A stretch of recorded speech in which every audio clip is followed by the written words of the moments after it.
Mate, hey, like my man. Hey, Okay. g'day, and welcome to the Bloody Legends podcast with Jim and myself, Jai, that Aussie metal guy, on the show with an extra special guest. You can tell because I've even written a fucking intro for this, people. Legendary metal guitarist Michael Amott, founding member of Arch Enemy, Spiritual Beggars, Black Earth, Carnage. He's also played with Candlemass, Carcass. He's guested on tracks with The Haunted, Creator, Annihilated, just to name a bloody few. On multiple lists, he's in there, up there as top 100 metal guitarist of all time, and rightly so. And with the Metal Titans Arch Enemy, he's due to hit Australian shores coming the start of February. I think it's from February 14th.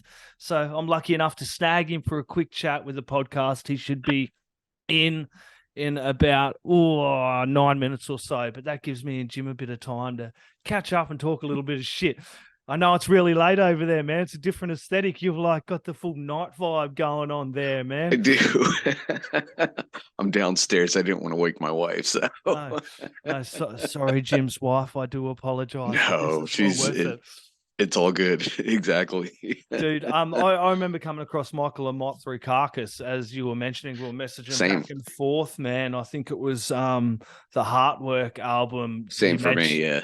Yeah, definitely one of my favorite albums of all time, but definitely one that kind of introduced me a bit more to that heavier extreme metal, but it was really easy to get along to. It had a great groove, and those guitars were just insane. His tonality is unbeatable. I remember like that was what 92, 93 was Heartwork, and you never heard anything like that before in heavy music. So it was definitely something special. Yeah, what albums did he jump over to my little list here? I've got little notes everywhere. He was on the Necrotism album. I've got that one as well. That's an absolute ripper. He did do the Heartwork one. Wake Up and Smell the Carcass, Best of Carcass, Choice Cuts. Yeah. Because then he formed Spiritual Beggars. Yep. After that. Yep. And then back in 94, that was. Yeah, right. Yeah. And then our Arch Enemy's been, oh my gosh, late 90s, I think. 95. 95. I was mid 90s then. Yeah, but it was probably definitely in the works before. Oh, well before. Yeah. As well, you know what I mean? And then also Black Earth. Yeah, that's right. Yeah. I was going to say. And then they just released, within the last year, they just released Deceivers, which I listened to. And that's, I mean, every record they're putting out is incredible. Absolutely unreal. Arch Enemy. I was really late to the Arch Enemy game because I was just very, very late to the Arch Enemy game. I was always a big Carcass fan and just never had the opportunity to get into it. It wasn't due to this thing called the fucking internet that made the world a lot bigger to people living in country towns that I was able to explore more music and discover bands like Arch Enemy, because you don't get them in country towns. You don't get a chance to hear bands like that, and the radios don't play it. You get it maybe an hour. I think it was like Full Metal Racket they called it here in Australia, and it was 3 hours of heavy metal, or maybe 2. Someone correct me anyway. Wow. And then that was it once a week, and that was the chance you get to it. Or Rage would put it on. Rage is a late night music show that they'd have on past midnight here in Australia, and it'd go to about 5 a.m, but it would just be music clips all the time before YouTube. So this is how we'd catch music. And then from about 2 till 3 a.m, they'd just have heavy metal tracks. So if you're lucky enough, you'd sit up and you'd catch bands like this and you'd quickly write it down. Or if you're smart, you'd have your VHS with a little bit of fucking sticky tape over with the VHS player, people. Not I don't know how they do it. You couldn't TiVo it then. No, and now they have these platforms like YouTube where bands are able to build a massive following and generate a little bit of income as well, and create these high quality film clips like Arch Enemy does. Yes, absolutely. Just about everything they do is fucking unreal, you know? You're talking about the Deceivers, the film clips just off of that were just unreal, man. Unreal. unreal. And yeah, it was funny when MTV actually showed music. Yeah, That's when for they you. when they showed music, now it's all just reality TV shows. Right. It's pretty bloody crazy. It's got that skateboarder. I think he's just about on fucking everything on there. I think he was a skateboarder or something. I don't know. Oh yeah. He's on Oh my gosh. just about every second show over on there as well now. So Right. I remember, yeah, because I remember, because I would, I'd go downstairs and MTV, watch. you go. Yeah, it was MTV, and then it was I was either looking for Skinamax movies. Yeah. Speaking of that, Ricky Rackman, I think he's about to fucking, speaking of MTV, that name come to me. He was an old, isn't he like a DJ from over that way back in that kind of Correct. day, MTV and shit like that? And Correct. Yeah, it was Ricky Rackman, and Matt Pinfield was another guy who did that. But yeah, it was a Headbangers Ball. Headbangers Ball, that was the one. Yeah, that was the one. He's about to come over to Australia. I think I've seen somewhere about to do like a spoken word thing. Oh, that'll be interesting. Yeah, that would be interesting. Be very cool. Is he owner of like the world famous Cat House or something like that as well? He was, yeah. Yeah, he definitely has. He did a lot with the hair metal scene on the Strip. Yep. And you'd see him. It was crazy. Like he would have on everybody from Poison, but then he'd have on, like, I remember I saw Pantera for the first time, was on that, and then he had Megadeth on at one point, and just you name it, he had it. It was great. Yeah, definitely good avenue for discovering new bands. For sure. Yeah, that's for sure. That's so Michael Amott, he's going to be fun to chat with, dude, which is really quite interesting, man. Oh my gosh. But as I was just talking about discovering like Arch Enemy through that, The War Eternal was the first album I heard. Oh, wow. So you didn't even hear them when Angela was in? No. So Wages of Sin, any of those? Okay. I went back and heard everything that they'd done before. So it was a really... Chaos Legions. Yeah, dude.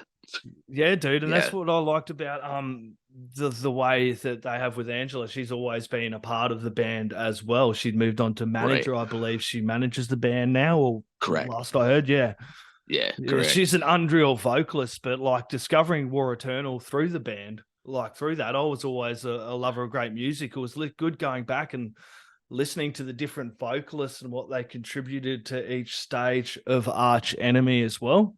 I was gonna say, and I think she came in like the third album. Yep. And so they were, it's crazy how long of a legacy this band is. And now he's got one of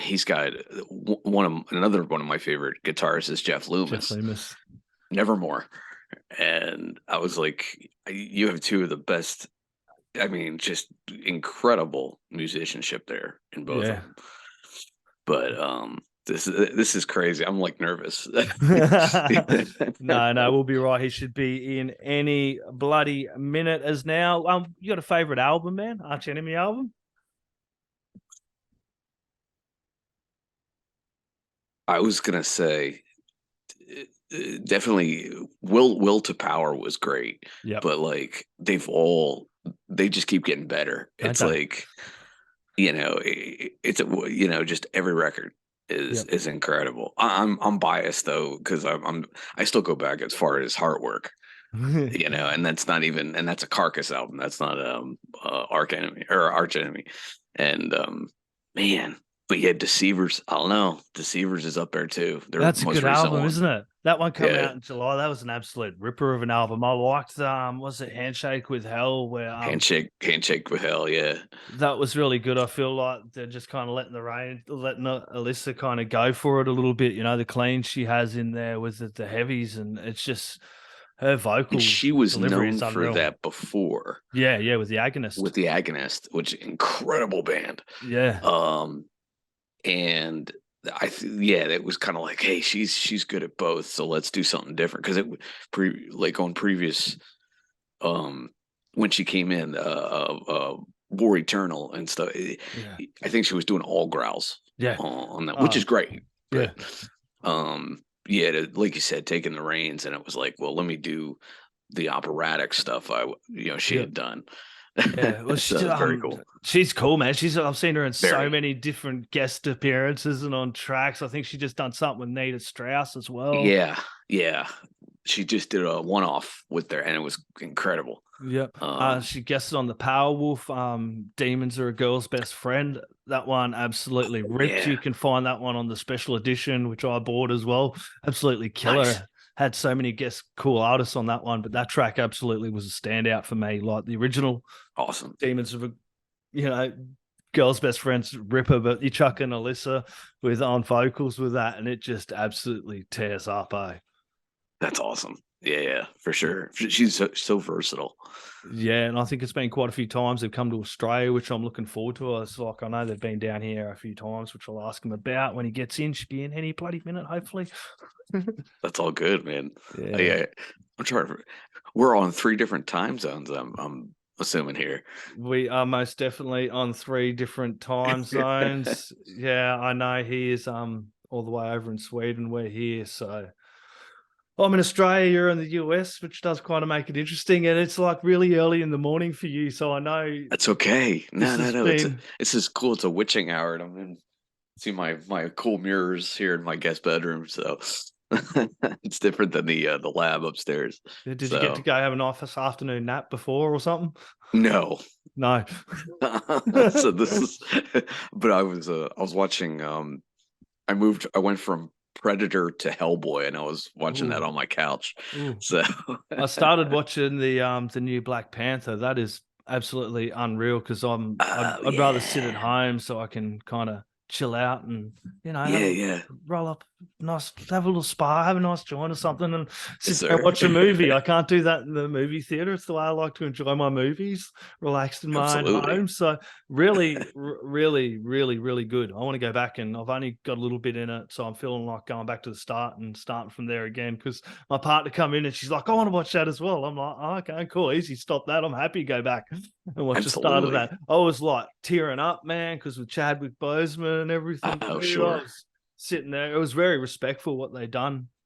That's cool as well. You know what I mean? The start of the movie just kind of had the passing of Black Panther. It was really, wow, it was really done, and they had the coffin and the dance all the way through, and it was very emotional. And just to think of him as a father, a person, and someone who was struggling with everything that he was struggling with cancer wise, and right, still to keep going on. So that's incredible. I mean, oh my gosh. I am late to the party on a lot of those, so I have to see a lot of those MCU movies. So yeah, I'm usually very late to all of them as well. That's why I'm like, dude, trying to avoid the spoilers and that. I'm just getting time. Right. You're so busy with everything you're doing with Len, and then with day job work, and then with home life, and then everything as well. It really is a struggle, you know what I mean, to find time to sit there and watch a movie without going to sleep. That's the thing. And there'll be some movies I'll sit and it's funny because I'll say, oh, I haven't seen this movie yet, and Anna's like, yeah, we actually rented it, but you passed out 10 minutes in. Yeah, it usually takes me about 3 attempts. If I make it through on the second time without falling asleep, gold, we're doing well. But it's usually I did that with I tried to catch it all the way through. It took me a few times. Was the Batman. The newest one, which is perfect. I watched that. I know. I watched that too. I enjoyed it too. I said on several times to my partner, I'm like, I'm watching new Batman, and she would refuse to. She's like, it's RPAT and no, Twilight and no. I think he's incredible in it. He's really good. It doesn't feel like a superhero movie. It feels like the movie Seven, and Batman happens to be in it. Yeah, it was very gritty, the dark, dark noir, you know what I mean, feel to it. Like you did mention that in an earlier podcast, and definitely did have that feel. But that was the whole early beginnings of Batman. It was really dark, right. Detective, like through Detective Comics, I think DC originally there. You know what I mean? Right, exactly. But what an interesting choice for Batman. I was like, man, this is crazy for him. There we There we go. are. As we cut back into the Bloody Legends podcast, and we do have extra special guest Michael Amott, who has dropped in there. Thank you so much, Michael, for joining us, man. We really do appreciate your time. Absolutely. Oh, thank you for having me. No Pleasure. worries. Absolute pleasure to get you on here, man. You are due to hit Australian shores in February, man. This is off the back of like 30 countries in 2022. You go in Australia, New Zealand, Japan, then Europe. So hectic tour schedule up. Yeah. I mean, you know, everything's back on again. So it's like we're getting out there and getting it done. It's really cool. Super exciting. And, you know, we haven't been to Australia for 5 years, apparently. So Wow. Exactly. So that's crazy. Yeah, Wow. we did some dates around a download show in 2018, and we played the other cities as well. So that's 5 years ago. It's crazy. Yeah, 5 years. Time flies. Yes, sir. Well, the last two, 2020 and 2021 now, I guess. I don't know. Wow. It's Yeah. definitely been a crazy time touring. Dude, I want to ask you, man, you played, as I just mentioned, you played countless shows, and you no doubt have built a lot of great memories in your career. But what are some of your biggest highlights so far? This interview right now is one of them, for sure. Yes. Thank you, sir. Well, you know, like you said, it's been such a long journey. I can't really, that's really, you know, it's just too big of a, I can't really think about that. I can't think of what would be the number, like the three top highlights of my career. Because there's been so many, you know, we've reached so many levels, new levels, and hit new plateaus, you know. I think I mean, number one, and the only, is really just getting to be able to do this for full time for a living. That's probably the biggest achievement, you know, and having this as a career has been I feel very fortunate, you know. It's nothing that I don't take that for granted, and I've just, you know, I've always worked hard. I've treated it with respect, I think. So it's something I'm very passionate and serious about. I guess just the opportunity to be able to do this full time as a musician is, that's a dream come true. No Yeah. doubt. Jim. Yeah. Oh, sorry. No doubt, sir. Yeah, as an attempted guitar player myself, I've been a musician my whole life, but just to be able to talk to you, sir, you're one of my favorite guitarists on the planet. So this is truly an honor to speak with you. So this is cool. Thank you. Oh, sir, absolutely. Deceivers is, I mean, I don't know how to. I listened to it front to back this morning on my morning commute, and if talk about that the writing process with this, it sounds like you have there's a lot going on with this record. There's melody, it's heavy, it's progressive, it's everything. Yeah, I mean, that's it takes a while to put these records together and these songs, you know, because like the initial seed of creativity will probably be, you know, things will move very fast in the beginning. You know, you get inspired, you come across a riff or a melody or type of song, you start building on that idea, and those things happen very quickly. But then we spend a lot of time circling back around these demos. Me and our drummer Daniel, that we work on the music very closely together, and you know, we keep circling around these songs and going back and dissecting them, switching out parts, changing keys, changing little details. You know, there's a lot that goes into it because, you know, it has to be of a certain quality, you know. Right.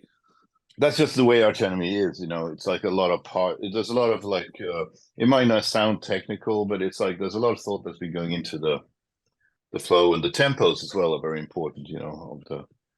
Some riffs really pop on certain tempos. You change something 5 BPM and suddenly the riff comes to life, you know. Things like that, you know. There's a lot that goes into it in a technical way, but you know, really, I'm a very emotional player. I just follow my instinct, really, and I don't really overthink things initially, but then of course we do go back to it and sort of like I said and work on the material and then incorporating all the other instruments and then sometimes it's like keyboards or like string players, like violins and cellos and stuff like that. And then we work with a bunch of cool people that contribute to the overall sound of the band. And then of course when Elisa comes into the picture and adds her thing, the voice, then it really becomes a reality. Oh shit, it's an Arch Enemy record. Right, And, right. yeah. Incredible. We were talking about that before you did jump in, Michael, just her incredible vocal range. And, even from that opening track, Handshake with Hell, it just is an absolute, she just has an amazing voice and she's able to go from these really good cleans, which we already know she can do, and she was doing well before, but and then these amazing heavies as well. Mm-hmm. Brutal. Yeah. Brutal. Yeah, it's cool. It's cool. I mean, we knew when we got her into the band, which is the what she could do, and what was possible maybe, and I think she's done a great job. And some people say they don't want to hear any cleans in Arch Enemy, and some people say they don't want they want more of the cleans. So you can't satisfy all of the people all of the Right. time, you just can't. And but I think we just go with what feels natural, and a lot of the stuff that I write, is very melodic guitar wise, so then if you're going to add another melody on top of my guitar melody and then adding a vocal melody on top of that, it's like it's a little bit much maybe. So and she really Lisa really enjoys singing with the heavier voice, the brutal voice, as well. So she's a fan of both styles, as are we. So we just go with what feels natural in that process. Yeah. That's important. That's very cool. Yeah, well, that was one of the things when I first discovered Arch Enemy. I think it was back on the War Eternal album, and I just became a fan straight away. And I was talking about how internet and everything made things easier for me to discover more music. But I went back through and just discovering all the music and each different generation of Arch Enemy has just been unreal to see. You know what I mean? It all kind of sits in its own place, and you've kind of been a band that's always done what feels right for you. Yeah, absolutely. I mean, it's been a long journey. I think we're on the 27th year of our career, I know. as a band, and it's insane. I mean, but in some ways, it feels like it went by like that, and then in other aspects, I look back at certain things that happened in our career, and it feels like, oh shit, it feels like a very long time ago. But it's just been very. I have to say, it's been an organic thing. It's just been. When you start a band, when I started the band in 1995, I never thought I was going to be talking to you about Arch Enemy in 2000. Where are we now? Yeah, I know. 2023. 2023. It's crazy, isn't it? It's still trying to work out. So I keep saying 2022 myself, eh? Yeah, right. Yeah, so I mean, coming up, it's going to be 30 years. 30 years later. 30 years. As soon as that's just nuts. It's just like, how did that happen? With having you don't go into it thinking that it's going to last that long, Right. With having such a big back catalog that you guys have, do you find different ways of playing like older songs, like off like Wages of Sin or anything like that? Yeah, creating the concert set list is like really a nightmare nowadays. Because we have for every new song that we put in, something old has got to come out. Right. So that's difficult. Yeah, no doubt. And with the new album, like the last few records have just been sort of so full of popular songs for us. Yep. Right. We've been very fortunate with that. Like The Eagle Flies Alone from the previous album, Will to Power, is over 90 million views on YouTube. So and The World Is Yours is 50 million something. So what do? You got to play those, and then you got to play this, and you want to play some new songs. Our new singles have done so well as well. So from Deceivers, House of Mirrors, Handshake with Hell, Deceiver. So it's like all those songs, we want to play those as well. Because the thing is, we've kind of rejuvenated the band. We've sort of like refreshed the fan base of the band. There's a lot of newer fans that have come into listening to us. So when we play, there's a lot of younger fans that want to hear the current stuff, you know, that we're doing now. Right. So we do all of that, and then we do, but then, you know, we got to respect the catalog and the history of the band. So we do, you know, I think we'll always play Ravenous and Nemesis and these kind of songs as well. Absolutely. And then there's something that's kind of cool is to think about that most people only ever see us like once or twice or three times maybe in their life. Like they will not see us, you know. And there's only the real hardcore fans that will see like 50 shows of Arch Enemy and complain about the set list. You know, but I think when most people only see you once or twice, then they you know, they want to hear the hits, you know what I mean? Or the popular tracks, the tracks that they've listened to a lot, and those are usually the ones that have the most, you know, views or streams or whatever it is nowadays. Right. Yeah, and you go, Jim. No, sir. Go ahead. Yeah, you are due to hit Australia. Auckland first at the Powerstation, 12th of Feb. You got Adelaide, Brisbane, Sydney, Melbourne, and Perth, 14th, Right. 15th, 17th, 18th, and 19th, respectively. And you got Valhalla, which is a killer band, supporting you as well. Okay, cool. Yeah, I mean, for us, it's a treat as well to come down and play. I mean, I remember the first time we did it was on the Doomsday Machine album back in 2005. Ooh. Wow. That was the first time any of us had been. That's the first time anybody else had been down there in Australia. It was just like I think we were in Japan touring, and then we flew straight down to Australia and continued there. And I remember, I think Brisbane was the first city we ever played in Australia, and it was just it blew our minds that we had fans there as well. You know, that's the beautiful thing about metal. You know, it's underground, but still there's pockets of fans everywhere, all around the planet, all around the globe. It's really cool. And that's really what, you know, keeps it alive and, you know, sustains us, is these amazing fan bases that we have all around the world. And, you know, Australia is definitely one of them.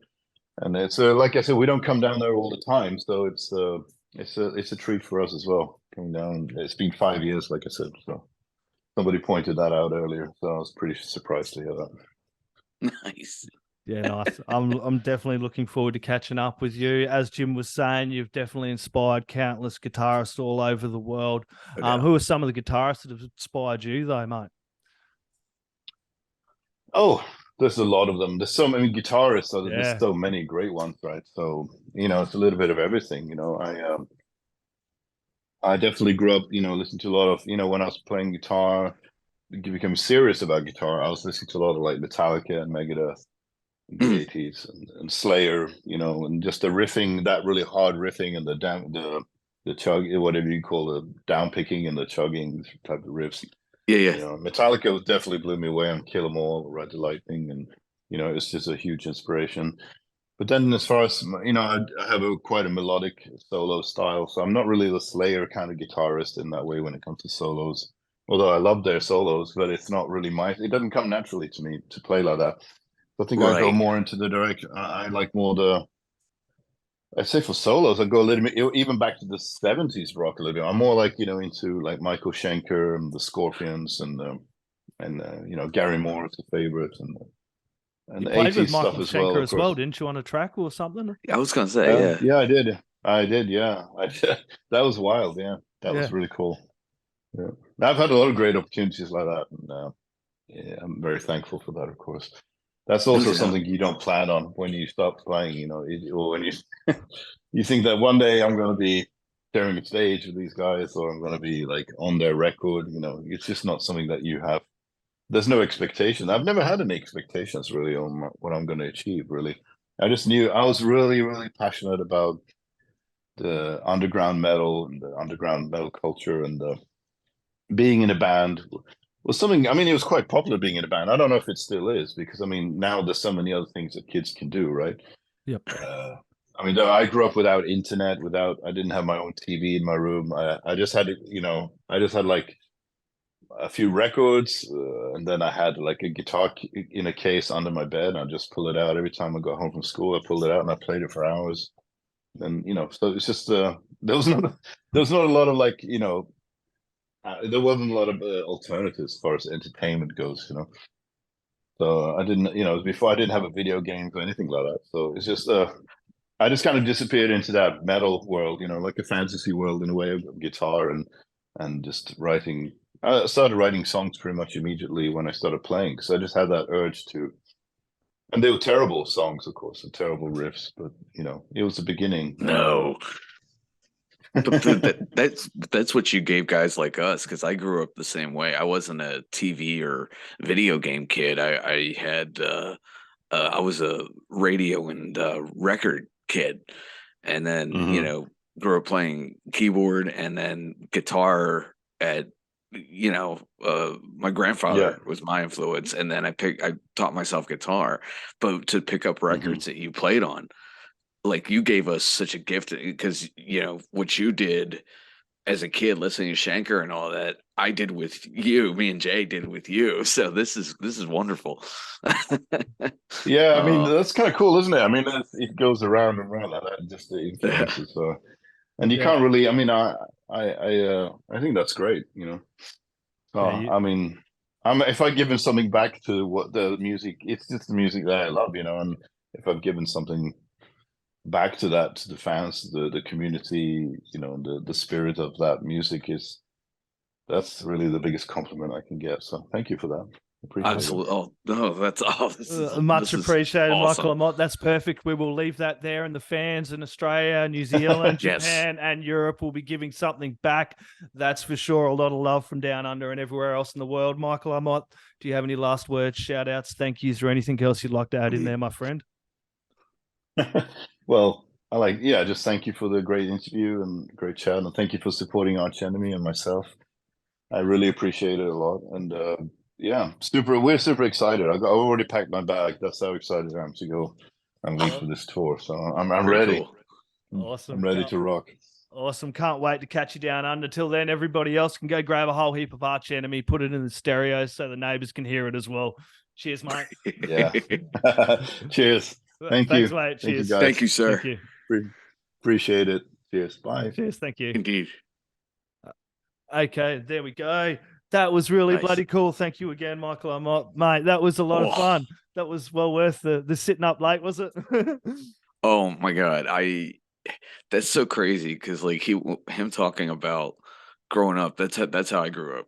Was you picked up an instrument and you just did it, and you play from the gut, and you don't have any reservations.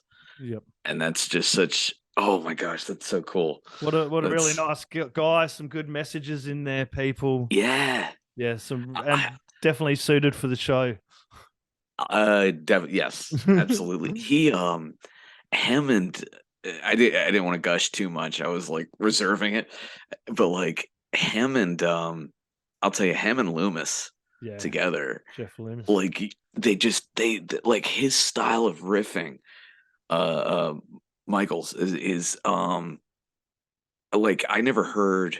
I mean, my buddy Jeff, who from shout out to Terminal Sanity, Jeff, my buddy Jeff, is an incredible guitar player. He's like, I never heard brutal music sound so beautiful and so melodic. Yep. And I said, that's what Carcass was. That's what Arch Enemy is. Arch. I can never get that right. I guess it is potato. Right, exactly. And I like, you can hear that in his tonality. I'd love to pick his brain again about tonality. Yeah. And how he gets that, because it's not, when you listen to his guitar, it has a bite, but it's a warm bite. It's weird. Oh, it's so, you can tell he's a classic rock player. Well, Spiritual Beggars. Yeah, Spiritual Beggars, dude. Yeah. It's a little more time classic chat about that. I know. I'm going to quickly share the tour poster for everybody here in Australia. But I did mention that they are going to be playing. There we go. A little tour poster, if you can see it. All right, people. Arch Enemy. We've got Sunday, 12th of February, Auckland Powerstation. Tuesday, 14th of Feb, Adelaide, the Gov. Wednesday, 15th of Feb, Brisbane, Tivoli Theatre. Friday, 17th of Feb, Sydney, Metro Theatre. Saturday 18th is in Melbourne. Sunday 19th. Melbourne, the Forum. Sunday 19th, Perth. Wow. Metropolis, Fremantle. There we go. Are you hitting any of these? Yes, I'm definitely going to go to the Adelaide, the Tuesday 14th show. Oh, Adelaide, sure. Yep. Tickets, people, are available through davidroywilliams.com, Tours Arch Enemy, or metropolistouring.com, Arch Enemy. And a big shout out to them as well for sorting this out. And a big shout out to the One Man Army for getting this happening. Also, a big shout out to every bloody one of you legends that have watched. We really do appreciate it. And what we also do appreciate is you hitting the like and subscribe, leaving a comment. We always like that. That's always a bit of a laugh. Getting over and liking and subscribing on the Facebook page. We do have a group going as well. Jim, any last words, my friend? I'm speechless. That was amazing. That was amazing. Thank you so much, you bloody legends. Look after each other. Peace out. We'll see you next time. Oi, you know what time it is? You're tuned in listening to Jai That Aussie Metal Guy. Make sure to hit that like and subscribe button so you don't miss any of his content when it drops. And remember, stay brutal, you mad dogs. Roof!